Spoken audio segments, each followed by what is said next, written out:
మత్తయి సువార్త 8వ అధ్యాయము 16వ వచనం నుండి. అంతటా ఒక యువకుడు యేసును సమీపించి, బోధకుడా, నిత్య జీవము పొందుటకు నేను చేయవలసిన మంచి పని ఏమి అని ప్రశ్నించెను. మంచిని గూర్చి నన్నేలా ప్రశ్నించదవు? మంచివాడు ఒక్కడే. నిత్య జీవము పొందగోరినచో దైవాజ్ఞలను ఆచరింపుము అని యేసు సమాధానమిచ్చెను. ఆ ఆజ్ఞలు ఏవి అని అతడు తిరిగి ప్రశ్నించెను.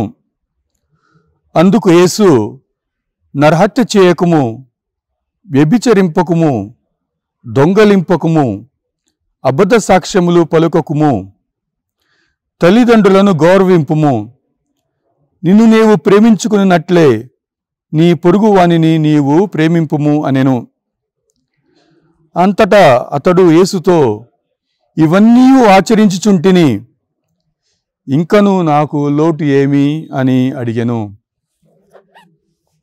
ప్రియమైన సహోదరి సోదరులారా, దివ్యవాణి ప్రేక్షకులారా, నా పేరు ఫాదర్ ఏరువ జోజీ. నా సొంత గ్రామము గుంటూరు సమీపంలో ఉన్న పాటిబండ్ల. మా నాన్న పేరు చిన్నపరెడ్డి, అమ్మ పేరు ఫాతిమా. నాకు అక్క ఉన్నారు, ఆ తర్వాత అన్న ఉన్నారు.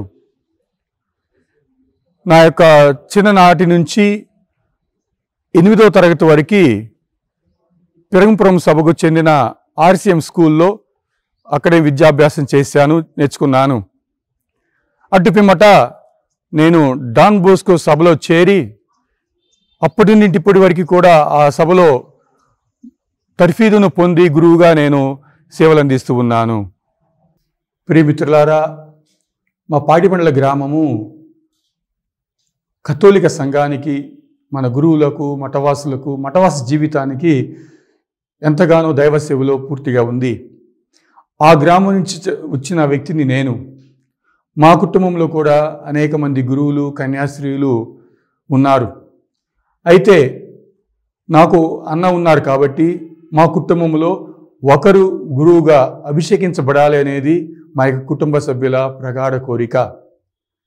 నేను 7వ తరగతి చదువుతూ ఉన్నప్పుడు మా అన్నయ్యను డయాసిస్లోకి చేర్చాలి అని భావిస్తున్న సందర్భంలో పాటిబండ్ల విలియం అనే ఫాదర్ గారు మా యొక్క విచారణ గుడికి వచ్చి కరిస్మాటిక్ ప్రార్థన చేస్తూ ఉండగా వారు ఆశీర్వదిస్తూ ఉన్నప్పుడు నేను ఆశీర్వాదంలో భాగంగా కింద పడి అక్కడ ఒక దైవానుభూతిని అనుభవించాను.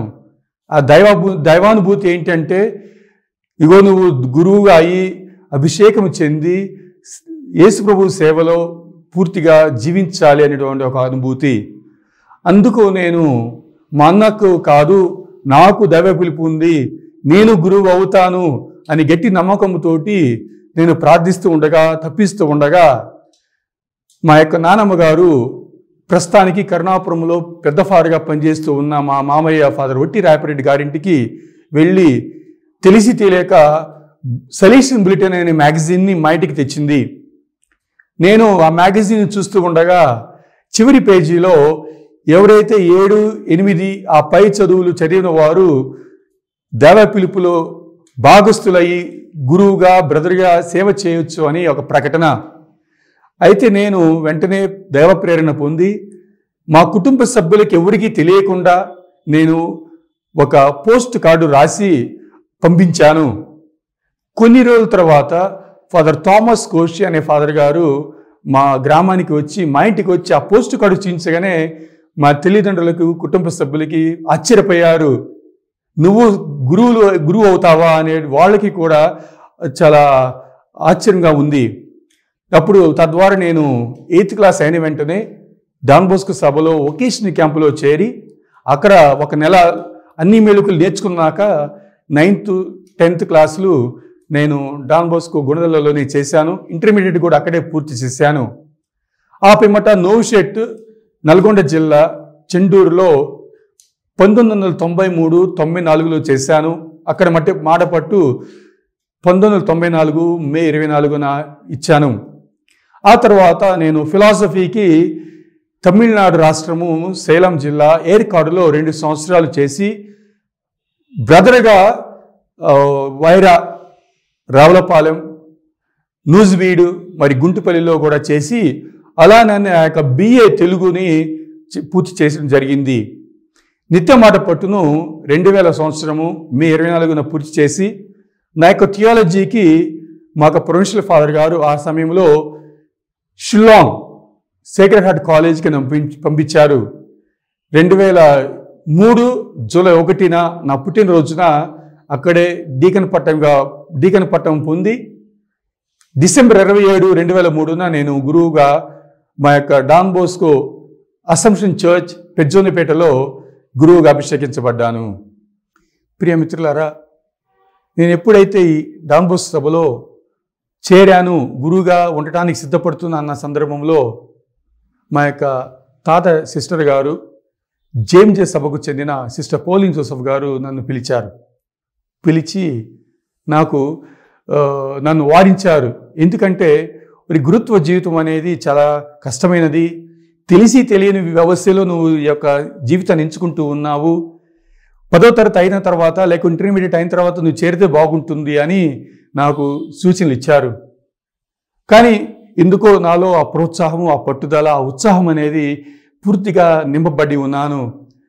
కాబట్టి నా యొక్క గురు జీవిత శిక్షణ సమయంలో ఎన్ని సంవత్సరాలు గడిచినా కానీ ఇబ్బందులు, ఆటంకాలు వచ్చి ఉన్నాయి, కాదంటలేదు. కానీ ఆ సిస్టర్ పోలిన్ జోసెఫ్ గారు చెప్పిన యొక్క మాట, మా అత్తమ్మ సిస్టర్ మేరదకు రాజు ఒక జీవిత విధానము, మరియు సిస్టర్ మరియా వియాని గారి యొక్క విధానము, వారి యొక్క సుమాత్రిక క్రమశిక్షణ కలిగిన జీవితము, మా యొక్క తల్లిదండ్రులు, కుటుంబ సభ్యులు, మరి మా యొక్క బంధుమిత్రులు, వీళ్ళందరి ప్రోత్సాహము, మరీ ముఖ్యంగా మా యొక్క సభలో ఉన్నటువంటి ప్రొఫెషనల్ గారు కానివ్వండి, గురువులు కానివ్వండి, తర్ఫీదునిచ్చినటువంటి వారి యొక్క ప్రతిఫలము నేను చూపించగలగాలి. కష్టము, ఇబ్బంది, సమస్య అనేవి ప్రతి జీవితంలో ఉంటాయి.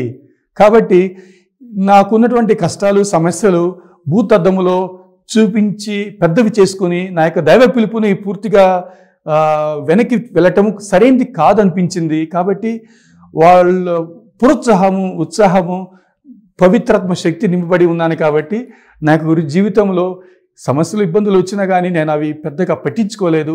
ఇంకా ముందుకు వెళ్ళి మంచి జీవితం జీవించాలని, మంచి గురువుగా జీవించాలనేటువంటి నేను పొందుతున్న అనుభూతి ఆ సమయంలో. నాకు ఈ యొక్క తర్ఫీదులో బాగా ఇష్టపడింది, బాగా మనసుకు నొచ్చుకున్నది ఏంటి అంటే డాన్ బోస్కో గారి యొక్క జీవితము, వారి యొక్క ప్రార్థనా జీవితము, వారు చూపిన మెళుకువలు, దివ్య ప్రసాదమందు అమితమైన ప్రేమ, గౌరవము, ప్రార్థనా జీవితము, మరియు మరియ తల్లి ఎడల గౌరవము, ఈ రెండు నా యొక్క జీవితానికి ఎంతగానో ప్రోత్సహించాయి. దాంతోపాటుగా తల్లిదండ్రుల యొక్క అంకిత భావము, క్రమశిక్షణ, విశ్వాస జీవితము, ఇవి ప్రధాన ఆయుధాలుగా నేను చూస్తూ ఉంటున్నాను. ఎందుకంటే మా డాన్ బోస్కో గారు చెప్పినట్టు పునీతత్వం అనేది మనం సంతోషంగా ఉండే జీవితంలో ఉంటుంది. ఆ సంతోషం మనకు రావాలి అంటే అది దేవమందసము దగ్గర, మరియమాత తల్లి యొక్క భక్తిలో, మరియు మన సుమాత్రిక జీవితంలో ఉంటుందని నేను గ్రహించి ఉన్నాను. అదే ఇప్పుడు కూడా కొనసాగించగలుగుతూ ఉన్నాను.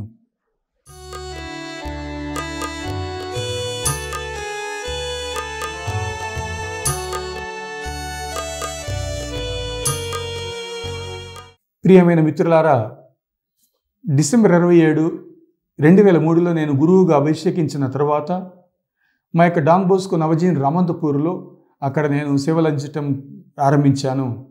అక్కడ అనేక మంది యువకులకు, నిరుద్యోగ యువతకు సేవలు అందించే భాగ్యము నాకు గురుత్వపు మొదటి సారి నాకు దక్కటం గొప్ప వరంగా భావిస్తూ ఉన్నాను. అట్టుపిమ్మట 2005 నుంచి 2008 వరకు నేను మా యొక్క డాన్ బోస్కో సంస్థ బర్డీలో యువత డైరెక్టర్గా, ప్రోగ్రామ్ ఇన్ఛార్జిగా ఉంటూ మన ఆంధ్రప్రదేశ్, తెలంగాణ మరియు దక్షిణ భారతదేశంలో అనేక ప్రాంతాలు నేను ఈ యానిమేషన్ కార్యక్రమంలో నేను పాలుపంచుకున్నాను. మరి ఆ సమయంలో అప్పటి ప్రొవిన్షియల్ ఫాదర్ నోయల్ గారు నన్ను పిలిచి, ఇదిగో నీవు చేస్తున్న యువతా సేవలు ఇంకా ప్రతిఫలం చెందాలి అంటే నీవు రోమ్ వెళ్ళి అక్కడ ఒక స్పెషలైజేషన్, ఒక మాస్టర్స్ని చేయగలిగితే బాగుంటుందని నన్ను ప్రోత్సహించారు. అలా నేను మొదటిసారిగా ఇండియా దాటి 2008లో రోమ్ వెళ్ళి అక్కడ యువత విభాగంలో మాస్టర్స్ డిగ్రీ చేశాను. 2011లో తిరిగి వచ్చినప్పుడు 2011 నుంచి 2015 వరకు డాన్ బోస్కో గుణదల్లో వొకేషన్ ప్రమోటర్గాను మరియు యువత విభాగానికి సేవలు అందిస్తూ కొనసాగించాను. అదే సమయంలో నాకు వచ్చినటువంటి ఒక ప్రేరణ, నాకు వచ్చిన ప్రోత్సాహం, ఇదిగో ఎంఏ తెలుగు చేయటము, తెలుగులో భాషా ప్రావీణ్యం కలిగి ఉండాలి, తెలుగులో మన డాన్ బోస్కో సంస్థ సంబంధించిన విశ్లేషణలు ఎక్కువ జరగాలనే ఒక ఉద్దేశంతో ఎంఏ తెలుగు కూడా చేయడం జరిగింది. మరియు 2015 నుంచి 18 వరకు నేను మా యొక్క డాన్ బోస్కో పెద్దల పిలుపు మేరకు మా యొక్క ప్రావిన్స్కు వైస్ ప్రిన్సిపల్గా నేను సేవలు అందించాను. వైస్ ప్రిన్సిపల్గా సేవలు అందిస్తూనే తర్ఫీదులో ఉన్నటువంటి బ్రదర్స్కి ఇన్ఛార్జిగా ఉన్నాను, మరియు అలానే యువత విభాగానికి ఇన్ఛార్జిగా ఉన్నాను, మరియు మా యొక్క డాన్ బోస్కో కుటుంబానికి ఒక డెలిగేట్గా నేను సేవలు అందించాను. ఇటువంటి మంచి అవకాశాలు ఈ గురు జీవితంలో రావటము దేవుని గొప్ప ఆశీస్సులుగా నేను భావిస్తున్నాను. పెద్దల ప్రోత్సాహం, వారి యొక్క త్యాగ జీవితము ఎంతగానో ఉంది. మరి వైస్ ప్రిన్సిపల్గా నేను నా యొక్క సేవలు అందించిన పిమ్మట 2018లో మా యొక్క పెద్దల మేరకు డాక్టరేట్ చేయడానికి నేను పంపించబడ్డాను. ఈ యొక్క డాక్టరేట్ చదువును ఈ సంవత్సరము గత జనవరిలో ముగించుకొని ప్రస్తుతానికి నేను తిరిగి మా యొక్క యువత విభాగ సంస్థ అయిన బర్డీలో నేను అటు యువతకు మరియు ఇటు క్యాటెకిటికల్ మినిస్ట్రీ మరియు వొకేషనల్ ప్రమోషన్ మినిస్ట్రీలో సేవలు అందిస్తూ ఉన్నాను. నేను నా యొక్క రీసెర్చ్ కూడా చేసినది యువతకు సంబంధించినదే. నేను చేసిన పరిశోధన అంశం ఏంటంటే a synodal approach of youth ministry for the Church of Andhra Pradesh and Telangana with a special reference to the Synod on Youth అని. అయితే ఈ రీసెర్చ్లో భాగంగా నేను మన ఆంధ్రావని, మన తెలంగాణ రాష్ట్రాలకు సంబంధించినటువంటి మేత్రాసనాలలో తిరిగి అక్కడ కొంతమంది మేత్రానులను, గురువులను, కన్యాశ్రీలను, యువకులను, కుటుంబాలను కలిశాను. అక్కడ వారితో చర్చించాను. ఆ చర్చలో ప్రతిఫలమే నేను ఈరోజు పొందుపరిచినటువంటి పరిశోధన గ్రంథము. ఇది రాబోయే కాలంలో ఒక పుస్తక రూపంలో బయటికి ప్రచురించబడాలి అనేది వంటి నా కోరిక. ఎందుకంటే ఈ యొక్క యువత విభాగానికి, యువత సేవకులకు నేను చేసిన పరిశోధన ఎంతగానో ఉపయోగపడుతుందని నేను కోరుతున్నాను, అభిలాషిస్తూ ఉన్నాను. మరియు నా యొక్క చదువుకు న్యాయం చేయడానికి నేను యువత విభాగంలో, యువత కార్యక్రమాలలో సేవలు అందిస్తూ పాల్పంచుకునే అవకాశాలు చూస్తూ ఉన్నాను. తద్వారా నా యొక్క గురు జీవితాన్ని కొనసాగిస్తూ ఉన్నాను.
ప్రియమైన సహోదరి సోదరులారా, మన తెలుగు శ్రీ సభలో ఇక్కడ మనం డాన్ బోస్కో ష్రైన్ పుణ్యక్షేత్రంలో ఉన్నాము.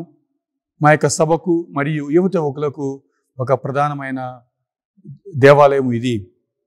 ఇందాక మనము సువిశేషం చదువుకున్నట్టు ఆ యువకుడు వచ్చి, ఇంకా నేను నిత్య జీవం పొందాలి అంటే ఏం చేయాలి అని అడిగిన సందర్భము, నేను కూడా ఒక మంచి గురువుగా జీవించడానికి నేను ఇంకా ఏం చేయాలి, నేను ఎక్కువ సేవలు ఇంకా చేయాలంటే నేను ఎక్కువ ఏం చేయాలి అనేది ఒక ప్రశ్న. కాబట్టి అందువలనే నేను యువతి యువకులకు, వారి బాగోగులకు, వారి ఆధ్యాత్మిక జీవితానికి మెలుకువలను గురించి నేను నా యొక్క గురు జీవితంలో నిమగ్నమై ఉండటానికి నా యొక్క ప్రయత్నం చేస్తూ ఉన్నాను. మనము కూడా మన తిరుసభ పునర్నిర్మాణానికి యేసు ప్రభువునకు మరింతగా అనుసరించటానికి, మరే తల్లిని ఎక్కువగా గౌరవించటానికి, మన విచారణ సంఘాలకు కానీ మన దేవాలయానికి కానీ ఏ విధంగా ఎక్కువ సన్నిహితంగా జీవించాలని ఒక తపన ఉండాలి. మరి గురు జీవితము ఎంతగానో ఆస్వాదించబడినది, ఎంతగానో ఆశీర్వదించబడింది. కాబట్టి ఈ యొక్క 18 సంవత్సరాల గురు జీవితంలో నేను పొందిన మేలులు ఎంతో గొప్పవి. ఇది ఒక అద్భుతమైన జీవితంగా నేను చూస్తూ ఉన్నాను. ఎల్లకాలం నా ప్రయాణంలోనూ, నా యొక్క ప్రార్థనలోనూ, నా యొక్క మఠవాసి జీవితంలో నన్ను ఎల్లప్పుడూ ప్రోత్సహిస్తూ ఎంతో మంది వారి యొక్క జీవితాన్ని త్యాగం చేస్తూ ఉన్నారు. దేవునికి సదా రుణపడి ఉంటాను. మరియు ఇంకా ఎక్కువ సేవ చేయాలి, ఆ అనుగ్రహం కావాలని నేను కోరుతూ ఉన్నాను. ప్రియమిత్రులారా, నా యొక్క గురు జీవితంలో ఎన్నో గొప్ప కార్యాలు ఉన్నాయి. అటు కుటుంబ సభ్యుల ప్రోత్సాహము, ఇటు మా యొక్క డాన్ బోస్కో సభ గురువులు, బ్రదర్లు మరియు కుటుంబ సభ్యుల యొక్క ప్రోద్బలము, దానితో పాటు యువతి యువకుల ప్రేమ, చిన్నారుల యొక్క మంచితనము ఎనలేనిది, మరువలేనిది. వాటికన్నిటికీ కూడా మరియు 2 సందర్భాలు నేను ఇక్కడ ప్రస్తావించదలుచుకున్నాను. మొట్టమొదటిగా నేను 2004 జూన్ 5వ తారీఖున డాన్ బోస్కో నవజీవన్ రామంతపూర్ నుంచి వంగపాడు గ్రామానికి నేను వెళుతూ ఉండగా జనగాం బస్టాండ్కు 2 కిలోమీటర్ల దూరంలో మేము ప్రయాణిస్తున్నటువంటి బొలేరో ప్రమాదానికి గురి అయ్యి డ్రైవర్ గారు ఆన్ ద స్పాట్ చనిపోవటము, ఆ తర్వాత జరిగిన విషయం నాకు పూర్తిగా తెలియదు. ఆ తర్వాత నన్ను అక్కడ ఉన్నటువంటి పెద్దలు మంచివారు సెయింట్ ఆన్స్ హాస్పిటల్ కాజీపేటలో నన్ను చేర్పించారు. అక్కడ చికిత్స పొందుతూ ఉండగా జరిగిన విషయం చెప్పారు. అయితే ఇది నా యొక్క జీవితంలో ఒక గొప్ప 2వ జన్మగా, పునర్జన్మగా నేను భావిస్తూ ఉన్నాను. ఆ యొక్క ప్రమాదము జరిగిన సంఘటన కానీ తదితర జరిగిన పరిణామాలు కానీ ఒకసారి చూస్తే నాకు ఈ భూలోకంలో జీవించే అర్హత నాకు లేదు. కానీ కేవలము దేవుని చిత్తము ద్వారా, యేసు ప్రభువు మహిమ ద్వారా, మా యొక్క పెద్దల ప్రేమ ద్వారా ఈరోజు నేను బ్రతికగలుగుతున్నాను. నా యొక్క 2వ జీవితాన్ని పూర్తిగా నేను యేసు ప్రభు సేవకు అంకితం చేయబడుతుందని మాత్రం నేను చెప్పగలుగుతాను. ఇక 2వది, నేను 2 సంవత్సరాల క్రితము నా డాక్టరేట్లో భాగంగా పోప్ గారిని జనరల్ ఆడియన్స్లో జరగడం కలిగింది.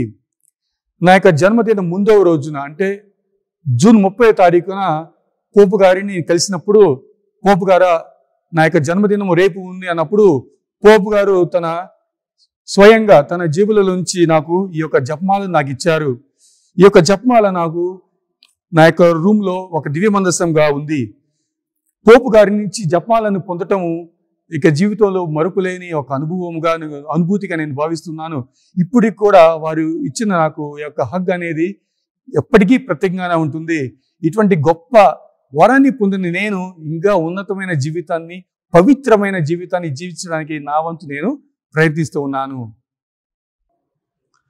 ఇక చివరిగా ప్రియమిత్రులారా, మన తిరుసభకు దైవ పిలుపుల గురించి ఒక మాట చెప్పదలుచుకున్నాను. ఎందుకంటే నేను 5 సంవత్సరాలు ఈ సేవలో ఉన్నాను. దైవ పిలుపులు తగ్గుతూ ఉన్నాయి. వచ్చే దైవ పిలుపులో కూడా కొంచెము విశ్వాసపరంగా కానీ మరియు అంకిత భావపరంగా కానీ కొంచెం చిన్న చిన్న సమస్యలు వస్తూ ఉన్నాయి. కారణము మన కుటుంబాలు చిన్నవి అయిపోవటము, మన కథోలిక విశ్వాసము కూడా సన్నగిలటం కూడా దానికి ప్రధాన కారణమని భావిస్తూ ఉన్నాను. నేటి యువతి యువకులు ప్రాపంచిక లోకానికి ఆశలకు వాళ్ళు తల ఒగ్గి చివరకు తిరుసభకు దూరమవుతున్న సందర్భములో మనము ఉంటూ ఉన్నాము. కాబట్టి దైవ పిలుపులను ప్రోత్సహించాలి. దైవ పిలుపులతోనే మన తిరుసభను పునర్నిర్మించుకునే ఒక గొప్ప అవకాశం మనకి దేవుడు ప్రసాదిస్తారని మరివకూడదు. కాబట్టి దైవ పిలుపులు ఎంతవరకు మనం ప్రోత్సహిస్తే అంతగా మనము దేవుని సేవలో, తిరుసభ పరిచర్యలో భాగస్సులు అవుతామని నేను ప్రగాఢంగా కోరుతూ ఉన్నాను. ప్రియమిత్రులారా, నేను దివ్యవాణి టీవీ ఛానల్లో ఇదే నా యొక్క మొట్టమొదటిసారిగా మీ ముందు ఉండటము. మరి ఈరోజు నాకు ఒక గొప్ప అవకాశం ఇచ్చిన దివ్యవాణి సిబ్బందికి చాలా చాలా వందనాలు. నన్ను నేను ఈ యొక్క ఛానల్లో నా యొక్క సాక్ష్యము, నా యొక్క జీవితము పంచుకోవడం ద్వారా ఇది కనీసం కొంతమందికైనా ఉపయుక్తమవుతుందని నేను భావిస్తూ ఉన్నాను. నా యొక్క జీవితము యువతి యువకుల సేవకు అంకితము చేస్తూ ఉన్నాను. తప్పనిసరిగా నా వంతు మంచి జీవితాన్ని జీవించడానికి యేసు ప్రభువు కోరిన, మరి మా కుటుంబం కోరుతున్న, మా యొక్క సభ పెద్దలు ఆశిస్తున్నటువంటి జీవితాన్ని జీవించడానికి తప్పనిసరిగా నేను దైవ సన్నిధిలో జీవించడానికి ప్రయత్నిస్తూ ఉంటాను. ఇక గొప్ప అవకాశం ఇచ్చిన దివ్యవాణి ఛానల్ సిబ్బందికి నేను సదా రుణపడి ఉంటాను. దివ్యవాణి ఛానల్ దినదినాభివృద్ధి చెందాలని, వారు చేస్తున్న సేవలు మరింతగా ఫలప్రదం కావాలని, మన కుటుంబాలు వ్యక్తిగతముగా దైవ స్మరణలో నింపబడాలని నేను కోరుతున్నాను. మీ అందరికీ ధన్యవాదములు. God bless you all. పిత, పుత్ర, పవిత్రాత్మ నామమున ఆమెన్.